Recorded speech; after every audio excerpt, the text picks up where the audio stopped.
네, 스토리가 있는 뉴스, 스토리 뉴스 시작하겠습니다. 원정 출산을 영어로 birth tourism이라고 합니다. 그런데 이 연방 법무부가 이 birth tourism, 이 원정 출산 사건을 최우선으로 수사해라라고 어제 그 연방 일선 검찰에 지시를 내렸습니다. 법무부는 어제 그 일선의 모든 연방 검사들에게 그 업무 공지 서한을 다 보냈는데요. 거기서 원정 출산 사건을 가장 먼저 최우선적으로 수사하라. 이렇게 업무 지시를 내렸습니다. 법무부는 출산관광, 즉 원정 출산은 이민법을 악용하는 것은 물론이지만 형사법을 자주 위반하는 경우가 많다. 그렇기 때문에 수사해야 한다라면서 자녀가 시민권을 자동으로 획득할 수 있도록 하기 위해서 미국 법의 허점을 이용하는 이런 사람들은 법의 심판을 꼭 받게 해라. 라고 일선 검사들에게 그 업무 지시를 내려보냈어요. 법무부는 또 그 일선 검사들에게 이 원정 출산 수사를 하기 위해서 국토안보부와도 협력을 해라. 라고 지시를 내렸습니다.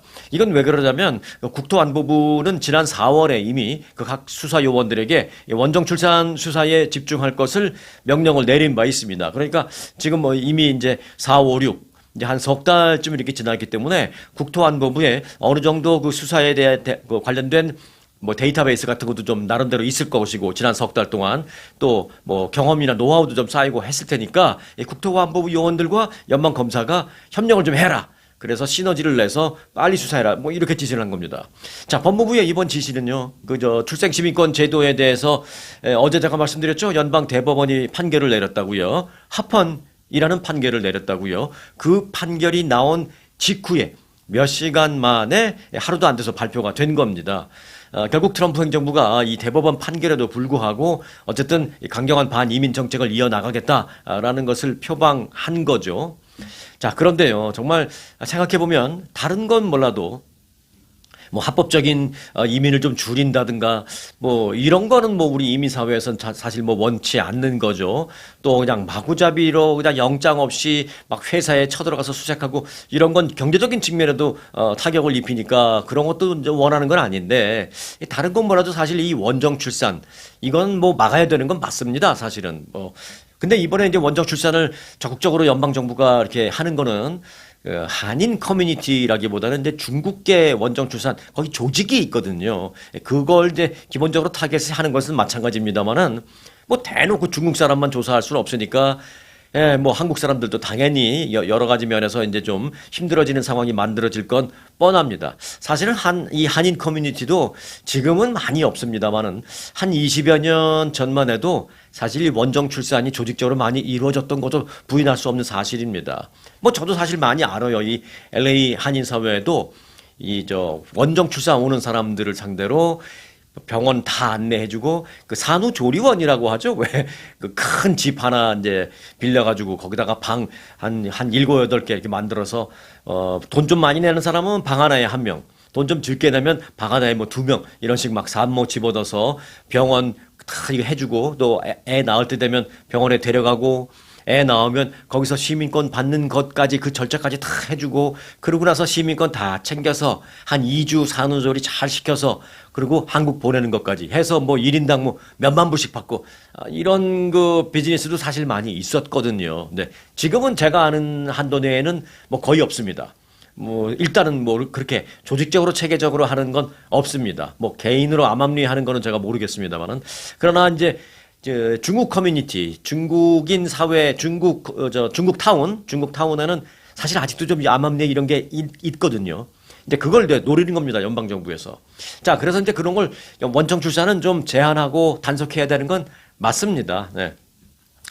관광으로 왔다가 아이를 낳아도 사실은 지금 현재 법적으로는 시민권을 아이한테 주니까 뭐 그게 합법이니까 사실 그 원정 출산의 기준이 어디인지부터는 좀 애매한 구석이 있습니다. 이 사람은 관광으로 똑같이 왔는데 이 사람은 원정 출산이고 이 사람은 아니고 뭐 그게 굉장히 애매하죠. 뭐 어차피 미국에서 입국을 허가해서 들어왔는데 허가해서 들어온 다음에 아이를 낳는데 갑자기 또 원정 출산이라고 잡아갈 수도 없고 참 애매한 구석이 있습니다.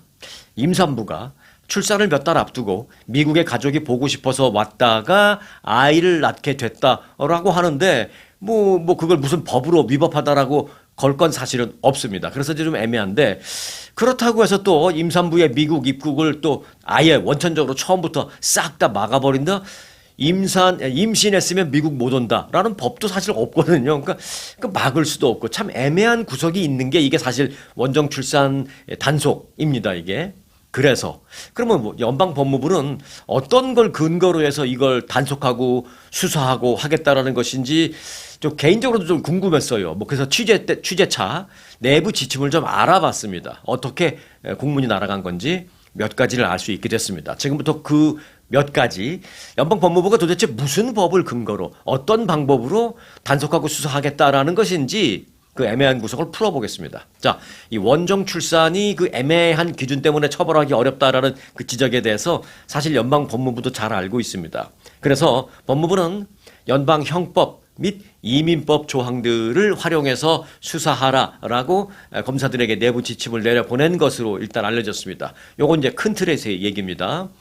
이제 조금 안으로 들어가 볼게요. 사실 그 수사를 한 뒤에도 뭐 잡아서 처벌을 하거나 재판에 넘기거나 그걸 기소한다 그러죠. 재판에 넘기거나 이런 것도 어떤 법적인 그 기준이 근거가 있어야 체포도 하고 재판도 하고 그래서 처벌도 하고 할 텐데 그 분명한 법의 잣대 이걸 찾는 게 문제입니다. 무조건 원정 출산 조사한다고 뭐 겁만 막 주고 분위기만 잡아놓고 끝낼 수는 없는 일이니까요. 자, 그럼 어떤 법들이 있는지를 알아보겠습니다. 자, 첫째. 비자 사기 문제입니다. 네. 가장 흔하게 적용할 수 있는 문제가 바로 이제 비자 사기 문제인데요. 입국 심사 시에 임신 사실을 숨겼다거나 아니면 입국 목적을 뭐 임신을 한 채로 이제 왔으니까 배가 좀 부르면 다 알죠. 입국 심사관들이 입국 목적을 나 임신한 거 맞다. 그런데 내가 지금 비즈니스를 갖고 있는데 미국하고 긴급하게 회의를 하고 계약서 같은 것도 해야 되고 그러기 때문에 난 올 수밖에 없었다. 비즈니스 목적으로 왔다라고 사실은 이제 거짓 신고를 해서 입국하는 행위 이런 겁니다. 요게 이제 비자 사기 문제죠. 이거는 뭐 조사에서 구별해낼 수 있는 아주 어비어스한 그런 문제입니다. 자, 두 번째는요. 통신 사기입니다. 원전 출산 그 업체가 고객에게 비자 발급을 위한 허위 서류 작성법을 고칭한다거나 예를 들어서 뭐 카톡 같은 걸로 들어오실 때요 그렇게 말씀하시면 안 되고 이렇게 말씀하셔야 고객님이 임신한 사실을 알아도 입국 심사관이 들여보낼 수 있을 테니까 절대로 그렇게 하면 안 되고 이렇게 제가 시키는 대로 해야 됩니다라고 이제 코칭을 해주는 행위. 또 입국 목적을 그러니까 일종의 약간 속이는 거잖아요. 그렇게 말씀하지 마시고 이렇게 말해야 됩니다. 입국 목적을 속이도록 유도하는 행위. 이런 행위를 전화나 카톡, 무슨 텔레그램 또는 텍스트 메시지 등의 어떤 전자적인 통신 수단을 이용해서 공모한 경우에 적용할 수 있는 게 통신 사기입니다. 이건 뭐 전화기를 압수한다거나 또는 이메일을 분석한다거나 하면은 뭐 조사하는 거는 뭐 아주 쉬운 일이죠. 자, 세 번째는 자금 세탁 혐의도 적용할 수 있습니다.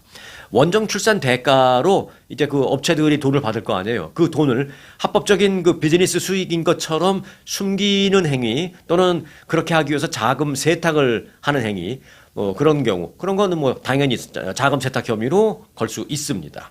자, 그 외에도 뭐 타인의 신원을 이용해서 입국하는 신원 도용 행위 또는 여러 가지 행위를 지속적으로 계획을 해서 다른 사람과 같이 짜고 하는 거 그건 뭐예요? 공모행위 뭐 등등등 사실 적용시킬 수 있는 법은 찾아보니까 많이 있었습니다. 자, 그런데요. 지금까지 제가 말씀드린 이 법들을 가만히 들여다보면 한 가지 공통점이 있습니다. 그게 뭐냐면 이 법들이 다 무슨 이민법이나 무슨 국적법이나 그런 것과는 전혀 상관없는 모두가 다 형사법 관련입니다. 예, 이게 공통점이죠. 그래서 이제 결국 이 대목에서 우리가 알 수 있듯이 트럼프 행정부가 원정 출산을 전격적으로 수사하겠다라고 하면서 이 전면에 내세우는 거는 강경한 반이민법을 집행하겠다가 아니라 뭐 속마음이 어쨌든 간에 원정 출산을 통해서 벌어지는 각종 범죄가 많기 때문에 그 범죄를 막기 위해서 이 원정 출산을 조사할 수밖에 없다라는 그런 형사법을 앞에 내놓을 수밖에 없다라는 것입니다. 걸 수 있는 법이 형사법밖에 없기 때문에요. 자, 하지만 이 같은 이제 지침을 우리가 이제 고려해 봤을 때 원정 출산을 조사해라 뭐 이런 지침을 고려해 봤을 때 임신한 여행자에 대한 입국 심사가 상당히 더 엄격해질 것은 뭐 분명한 일입니다. 이거는. 그걸 꼭 뭐 차이니스 중국 사람이라고 해서 그들에게만 하고 한국 사람이라고 한국에서 와서 패스 이렇게 할 수는 없잖아요. 뭐 차별 얘기도 나올 수 있으니까 똑같이 엄격하게 적용할 것만은 분명합니다. 그 와중에 정말 이제 무고한 우리 한인들의 피해도 발생할 수 있죠. 임신한 상태로 입국하려고 하는 경우에 입국 심사대의 그 이민 요원들은 다음과 같은 질문을 던지면서 그 심층 심사를 더 강화할 겁니다. 자, 임신한 상태에서 오는 사람한테 입국 심사 요원들이 할 수 있는 질문 가장 많은 건 첫 번째 입국 목적을 물어보죠. 이건 뭐 임신하신 분 아니더라도 누구에게나 다 물어보죠. 자, 입국 목적. 미국에 방문한 주 목적이 뭡니까? 이건 뭐 다 물어보죠. 누구에게든. 그 질문에 대해서 예를 들어서 뭐 정말로 원정 출산이 목적인데 어떤 바보가 어떤 멍청한 사람이 네, 저 여기 미국에 와서 아이 낳으려고요. 그렇게 말하는 사람이 어디 있겠어요? 당연히 그렇게 말 안 하겠죠. 어찌 보면 정부가 노리는 것도 그겁니다. 목적은 그건데 이제 말은 그럴 거 아니에요.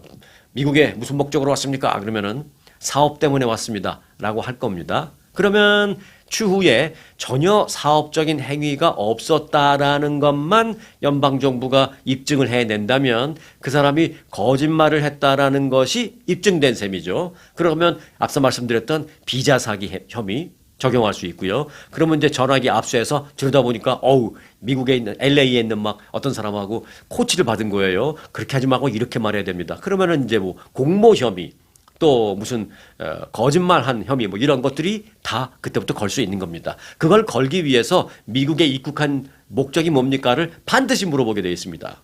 솔직하게 말하든 거짓말로 말하든 뭐 거짓말로 말하면 나중에 이렇게 걸 수 있는 거고요. 자, 그래서 이제 그게 두려워서 임신 상태임에도 불구하고 임신이 아니라고 또 거짓말을 할 수 있죠. 미국에 들어온 입국 목적에 대한 거짓말을 하기보다는 임신을 했는데 임신이 아니라고 할 수 있죠. 그러나 나중에 이제 여기서 아이를 낳으면 추적해보면 다 임신 상태인 걸 알 수 있으니까 그렇게 다 거짓말이라는 걸 나중에 조사를 통해서 알 수 있는 겁니다. 그래서 미국에 들어온 입국 목적이 뭡니까? 라고 물어보는 게 그냥 습관적으로 물어보는 것 같지만 그게 뭐 지금은 우리가 이제 원정 출산 얘기를 하기 때문에 뭐 임신부 얘기를 합니다만은 꼭 임신부 아니더라도 나중을 위해서라도 누구든지 영주권자나 시민권자가 아닌 그런 사람들에게 100%꼭 물어보는 이유가 이게 나중에 어떤 그 문제가 생겼을 때 요걸 이제 걸 수 있는 중요한 그게 포인트가 되는 겁니다. 그걸 이제 물어볼 거고. 자, 입국심사관이 가장 많이 하는 질문 두 번째. 의료 비용 지불 능력에 관련된 문제입니다. 요건 당연히 이제 임신하신 분들을 상대로 질문을 합니다. 이건 입국심사대에서 가장 임신한 사람들에게 가장 많이 하는 그 질문입니다. 출산 과정에서 발생할 수 있는 막대한 비용을 미국 납세자의 세금으로 충당할 우려가 있다라고 이제 심사 요원이 인터뷰하는 사람이 판단이 되면 자금 증명서 같은 거 그리고 이제 의료보험 갖고 있는지 이런 거를 요구할 수 있습니다. 그걸 제대로 증명하지 못하면 들여보내지 않을 수 있다라는 것입니다. 자, 가장 많은 질문 세 번째입니다. 이건 체류 기간입니다. 얼마나 있을 예정입니까? 이거 물어봅니다. 이것도 나중에 거짓말을 하게 되면 딱 이제 걸리는 거죠. 출산 예정일과 이 머무를 기간 이런 걸 대조해서 출산이 이 사람이 미국에 체류하겠다라고 하는 그 기간 동안에 이루어질 것인가를 좀 대조해 보는 거죠. 그래서 이제 관광 비자 뭐 B1 또는 B2 비자 갖고 들어오는 사람들 본래의 목적인 일시적 방문에 부합하지 않는다라고 간주가 되면 공항에서 입국을 안 시키고 다시 돌려보낼 수가 있다는 것입니다. 자, 그래서 이제 요약을 하자면 임신 중인 상태로 미국에 입국하는 것이 공식적으로 금지된 건 아닙니다만은 입국심사대에서 출산 목적이 아님을 임신부가 증명을 해야 합니다. 앞서 말씀드렸죠. 무슨 사업이 있으면 사업이 관련된 내용 그리고 만일 의료 비용이 발생한다면 내가 감당할 수 있다라는 어떤 그 은행 잔고 증명서라든지 보험 증명서라든지 이런 거를 본인이 스스로 증명을 해야 한다는 것입니다. 만일 이를 증명하지 못할 경우에는 공항에서 입국이 거부될 가능성이 지금도 물론 없는 건 아닙니다만은 웬만하면 넘어가고 그랬는데 이제부터는 그럴 가능성이 매우 높아졌다. 잘못하면 못 들어올 가능성도 매우 높아졌다라는 것입니다. 이런 연방법무부의 지시가 바로 어제 7월 1일 어제자로 일선 검사들에게 다 내려갔고 그 지시가 국토안보부는 이제 이민국 산하잖아요. 이민국 쪽에도 다 이제 협조 지시가 공문이 내려갔다라는 겁니다. 이제 어제 있었던 얘기를 자 자세히 말씀을 드렸습니다. 자, 혹시 유타주, 애리조나주 이쪽에 사시는 분들 계신가요? 지금 산불 때문에 혹시 고생 많으신지 궁금하고 좀 걱정도 되고 그렇습니다. 서부 내륙 지역이라고 하죠. 서부 하면 우리는 주로 이제 캘리포니아만 생각하게 되는데 그 캘리포니아보다 조금 동쪽에 있는 뭐 애리조나, 유타, 뭐 또 네바다까지도 서부 지역이라고 하기도 하면서 거기다가 특별히 서부 내륙 지역이라고 하죠. 자, 콜로라도까지 들어갑니다. 그래서 지금 콜로라도, 유타, 애리조나 이곳에 산불이 크게 발생해서 굉장히 이제 고생들을 하고 있습니다. 현재 수십 건의 산불이 동시다발적으로 발생했고요. 콜로라도, 유타, 애리조나 더불어서 뉴멕시코하고 와이오밍 그리고 네브라스카까지 산불 적색 경보가 발령돼 있습니다. 주 전역은 아니고 일부 지역. 그런데 이제 콜로라도, 유타는 사실상 주 전역이라고 보시면 됩니다. 가장 피해가 큰 곳이 콜로라도, 두 번째가 유타입니다. 콜로라도는요, 지금 주 전역에 산불이 큰 대형 산불이 16개가 지금 동시에 타고 있어요. 지난 26일 콜로라도주와 유타주 그 경계 지역에서 시작된 산불, 그게 이제 스나이더 파이어로 이름이 붙여졌는데 그 스나이더 화재가 크게 확산되면서 지금 현재 뭐 한 6만 7만 에이커 정도 지금 타고 있습니다. 이 불은 인근 지역의 다른 두 개의 산불하고 나중에 이렇게 번지면서 합쳐져 버렸어요. 그러면서 굉장히 큰 불이 되고 말았는데 어제는 이 산불을 진압하던 소방관 3명이 현장에서 목숨을 잃는 정말 끔찍하고 안타까운 일이 발생했습니다. 그 3명의 그 희생된 그 소방관 중에 2명은 또 여성분이세요. 그들의 신원은 여성 소방관인 에밀리 바커, 그리고 또 역시 여성인 시드니 왓슨, 그리고 이제 한 명의 남성 소방관 닉 허처슨으로 밝혀졌습니다. 그리고 이제 한 5명 이상 이제 부상당한 사람도 있고, 이 산불을 끄다가 정말 산불을 끄는 소방관 정말 위험합니다. 이거는 그냥 그 멀리서 하는데 뭐가 이렇게 위험해 뭐 이렇게 생각할 수도 있지만 굉장히 위험한 직업 중에 하나가 산불 끄는 직업입니다. 실제로 이렇게 인명 피해가 발생해서 너무나도 안타깝고요. 현재 유타 남부, 지금 말씀드린 건 이제 콜로라도 주였고요. 자, 유타주도 이제 마찬가지인데 유타 남부의 화재는 이제 카튼 우드 파이어로 이름이 붙여졌는데 이 화재로는 피해는 더 큽니다. 10만 에이커. 다행히 여기는 이제 사람들이 많이 살지 않고 또 산불을 끄는 사람들도 이제 주변에서 이제 맞불 작전으로 끄고 그래서 소방관들의 인명 피해는 여기서 나진 않았어요. 그런데 산림 피해가 너무 큽니다. 여기는 한 15만 에이커 정도, 거의 서울 면적하고 맞먹는 정도의 산림이 지금 막 완전히 없어져 버렸습니다. 유타주는 그래서 이제 산림 피해가 큽니다. 유타주 역사상 가장 파괴적인 그 산불로 지금 기록이 되어 있을 정도입니다. 자, 그리고 애리조나 북부, 그리고 뉴멕시코주 북서부 쪽에도 지금 안심할 수 없는 그런 산불이 발생하고 있다라는 말씀을 드립니다. 이 지역에서는 공통적인 게 강풍이 많이 불고 있고요. 또 이 강풍이 기본적으로 뭐 시속 20, 30마일짜리 강풍이 계속 부는 것도 부는 거지만 갑자기 순간적인 돌풍이 막 불면서 그 불길의 방향이 바뀌기도 하고 불길이 갑자기 불 끄는 소방관한테 확 달겨들기도 하고, 사실은 그 희생된 그분들도 그런 돌풍 때문에 그런 일을 당했거든요. 그런 날씨가 이어지고 있다는 게 공통점입니다. 그래서 지금 진화 작업에 상당히 애를 먹고 있는 그런 상황입니다. 유타가 그 산림 소실이 제일 크다고 말씀드렸잖아요. 여기는 그 산불이 발생한 지 지금 한 일주일도 넘었는데 지금까지 진화율이 아직도 10%를 넘지 못하고 있어요. 어제 확인해 본 바에 따르면 한 5%, 6%밖에 되지 않는, 사실상 끄지 못하고 있는 상황, 그런 상황입니다. 콜로라도와 유타주는요, 이번 주말에 그 독립기념일이잖아요. 건국 250주년 그 기념 행사를 앞두고도 콜로라도와 유타주는 지금 큰 결정을 내렸습니다. 뭐냐? 산불 위험 때문에 주 전역 모든 지역에서 예외 없이 불꽃놀이는, 조그만 불꽃놀이도 완전 전면 금지한다.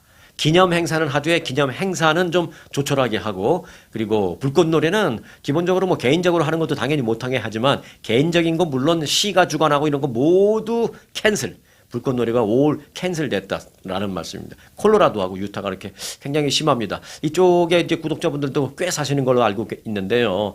그쪽에 이제 피해가 없으신지 아주 걱정되는 그런 상황입니다. 자, 7월 1일부터 그러니까 이제 어제부터죠. 연방 학자금 대출 제도가 대폭 개편됐습니다. 그 전까지는 이제 바이든 정부 때 있었던 그 대학교 때 학자금 론 받잖아요. 그걸 이제 갚아가는 프로그램. 그게 이제 6월 말까지는 바이든 행정부 때 있었던 프로그램대로 했는데 어제자로 그게 끝나고 트럼프 행정부에서는 이걸 바꿨어요. 그런데 어떤 면에서는 뭐 좀 건강한 프로그램이라고 볼 수도 있고 또 어떤 면에서는 대출받은 학생이나 아니면 앞으로 대출받은 학생들에게 좀 어려움을 겪게 될 수도 있는 그런 프로그램이다. 뭐 이렇게 볼 수도 있습니다. 그래서 수백만 명의 그 학자금 대출자들이 새로운 상환 방식으로 다 바꿔야 되는 그런 상황이고요. 그리고 대출 한도도 이제 좀 낮춰져서 좀 제한을 받게 되는 상황입니다.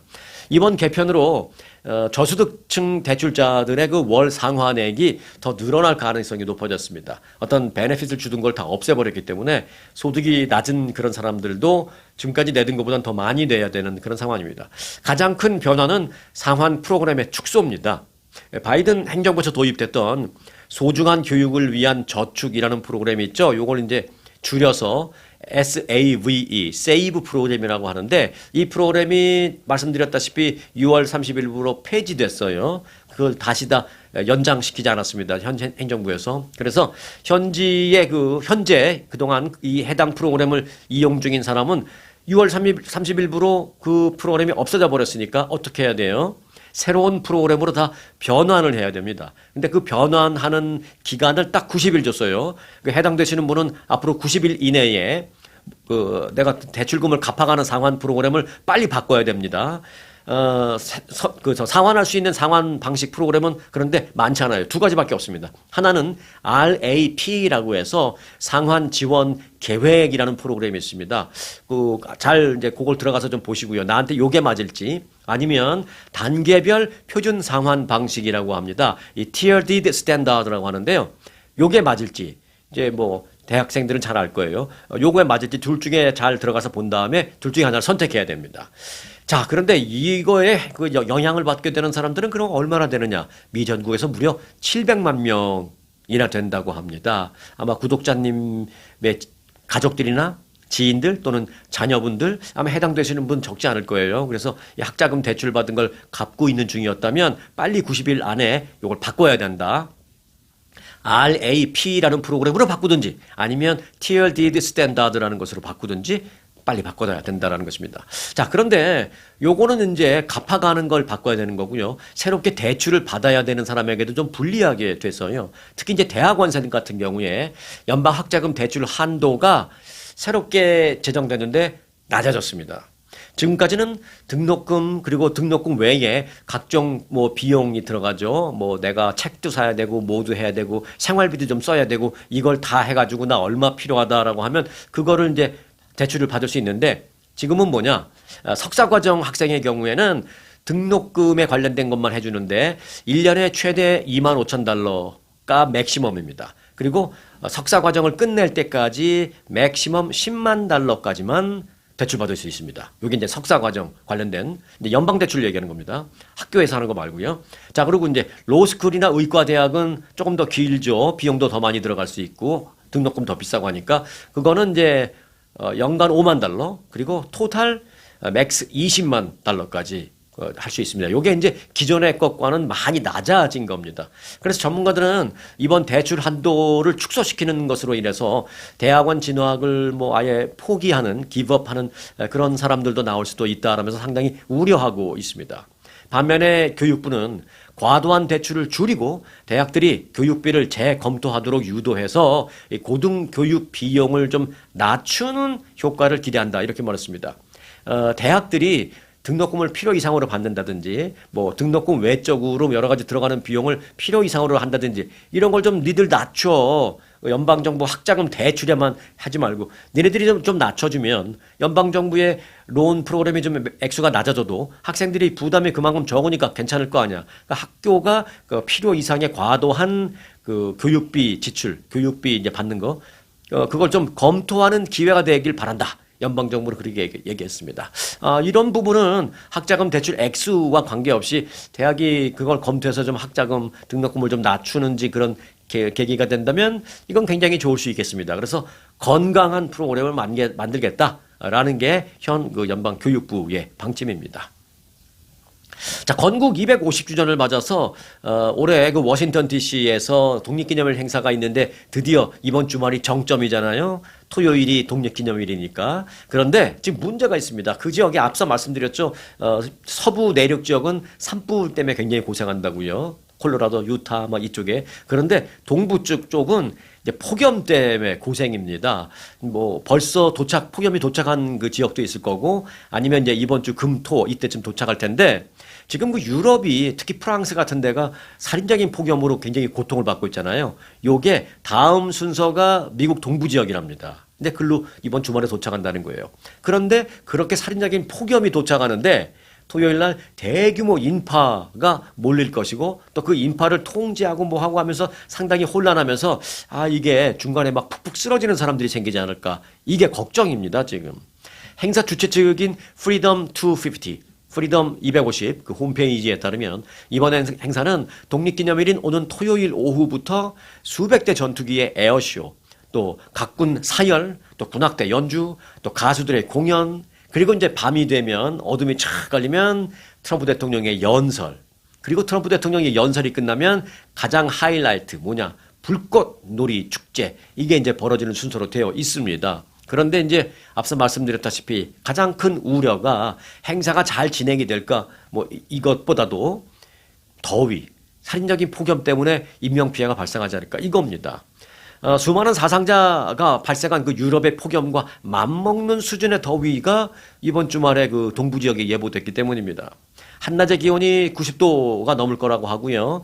뭐 습도도 높아서 체감 기온은 뭐 100도가 넘을 거라고 합니다. 그런데 이게 아침부터 야외에서 그 10만 명이 넘는 인파들이 밤에 또 불꽃놀이 본다고 끝까지 집에 안 가고 계속 오래 남아 있을 거거든요. 그 와중에 이제 뭐 더위를 먹거나 지치거나 해서 쓰러지는 사람이 발생할까 봐 이제 이게 걱정됩니다.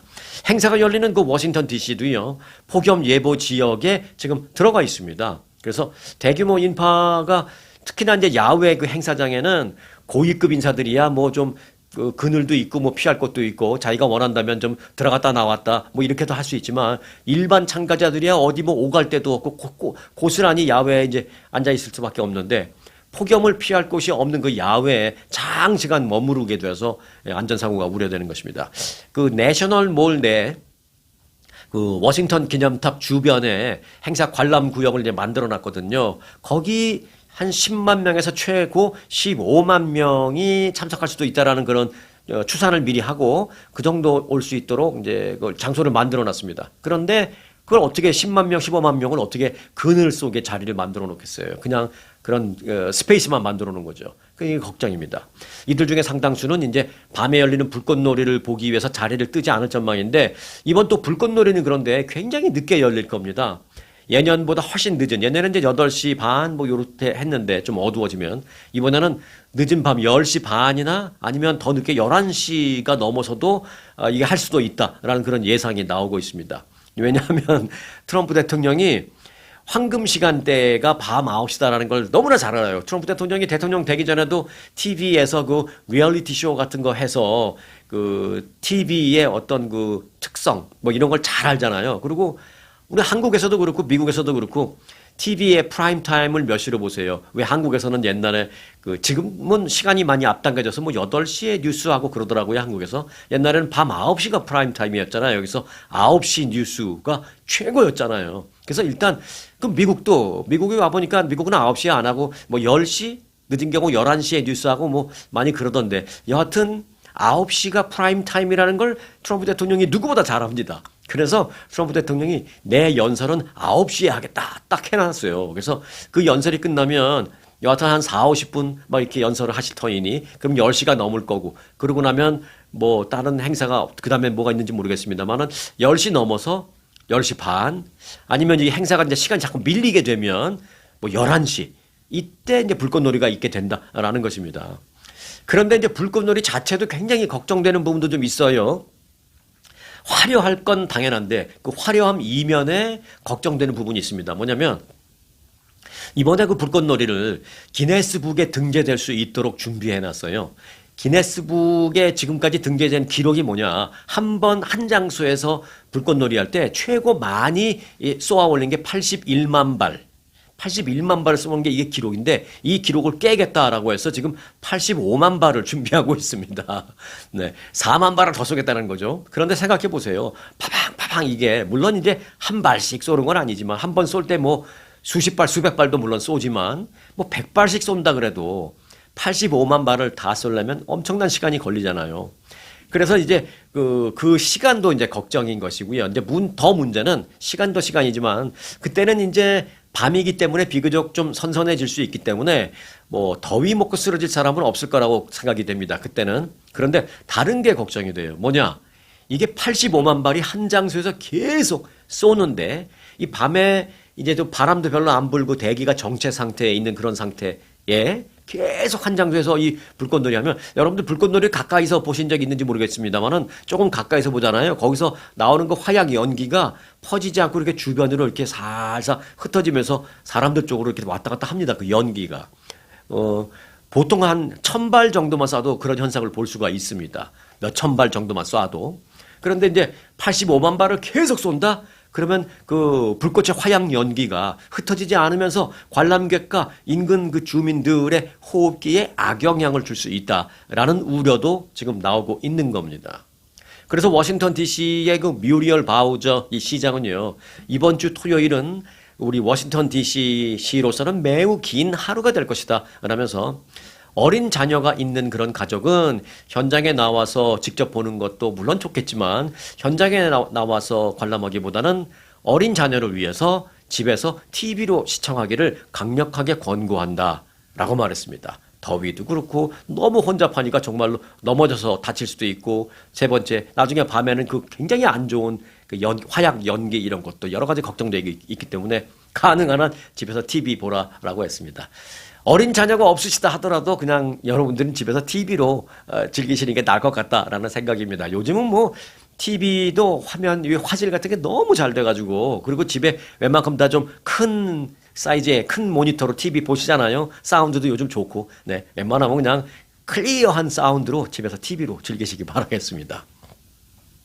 자, 미국에 거주하는 한인 여성들을 대상으로요, 유방암 그 생존자 지원 프로그램과 우울감 개선 프로그램의 효과를 분석하는 지금 연구가 진행되고 있는데 그 연구에 자신의 뭐 데이터베이스라든지 자신의 경험이라든지 자신의 어떤 변화되는 이런 상황이라든지 요걸 좀 공유할 수 있는 참가자를 지금 모집하고 있습니다.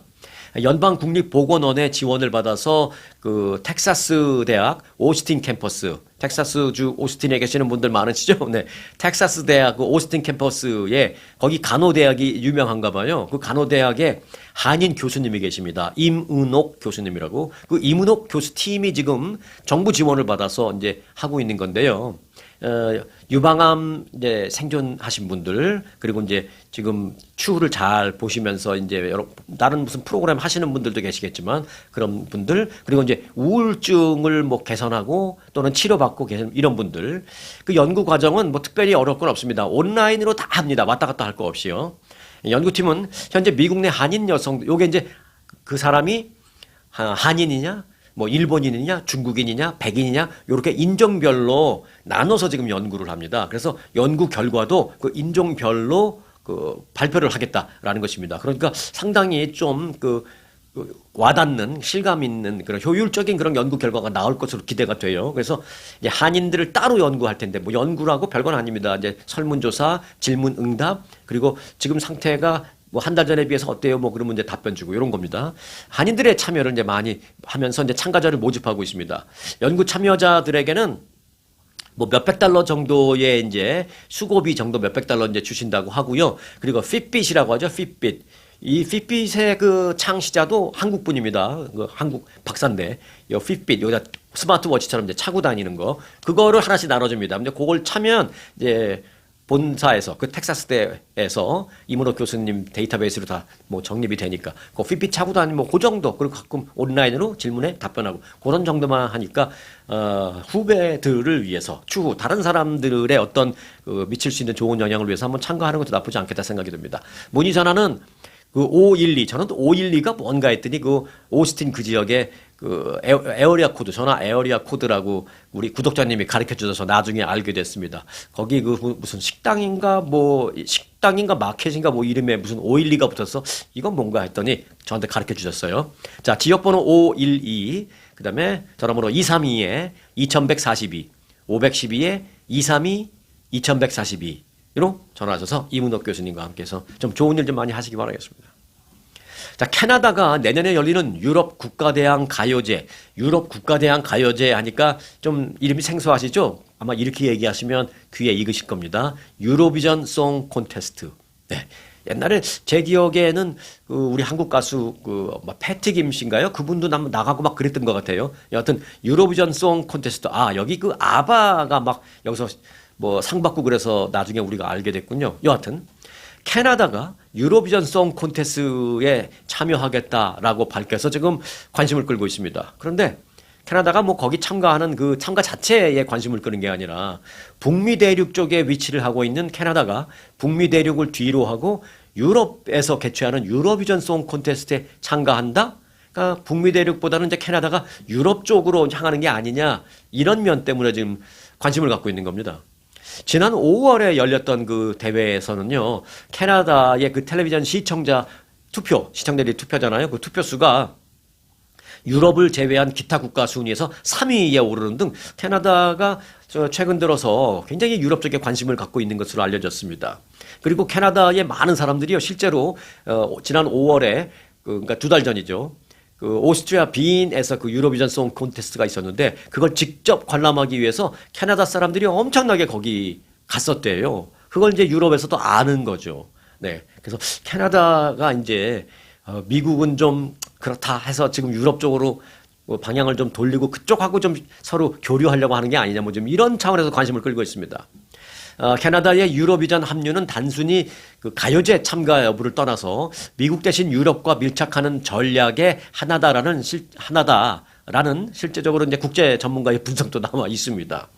캐나다 정부 관계자의 말을 들으면 이게 정말 그렇구나라는 걸 사실 알 수 있어요.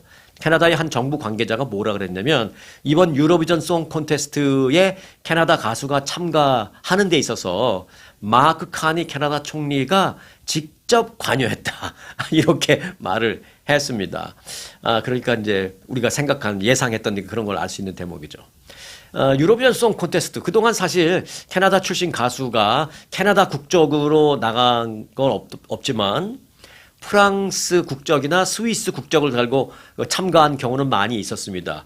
이중 국적 되고 그러니까. 그리고 이제 아시다시피 캐나다는 뭐 퀘벡주를 중심으로 해서 불어권이잖아요. 프랑스어.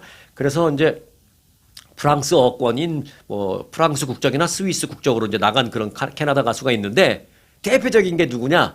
너무나 여러분들도 잘 아시는 1988년 스위스 국적으로 유로비전 송 콘테스트에 나갔던 그래서 우승컵을 거머쥐었던 셀린 디옹입니다. 예. 캐나다의 히스토리가 그렇습니다. 가수들 얘기하니까 생각이 나서 한 가지만 더 말씀드리고 마치도록 하겠습니다.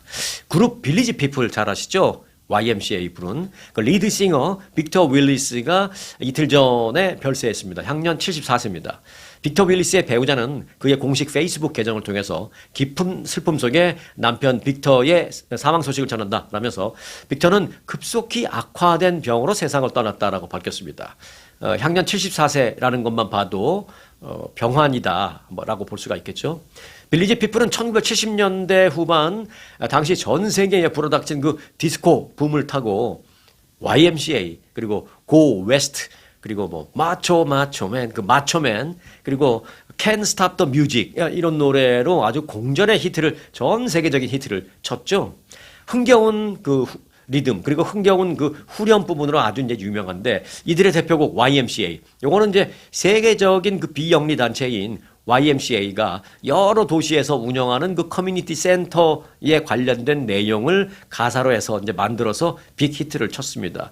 특히 이제 그 YMCA 이 노래는 트럼프 대통령의 그 선거 유세에서 자주 사용이 되면서 발매 수십 년 만에 최근 몇 년 사이에 또 크게 미국에서도 인기를 끈 바 있습니다.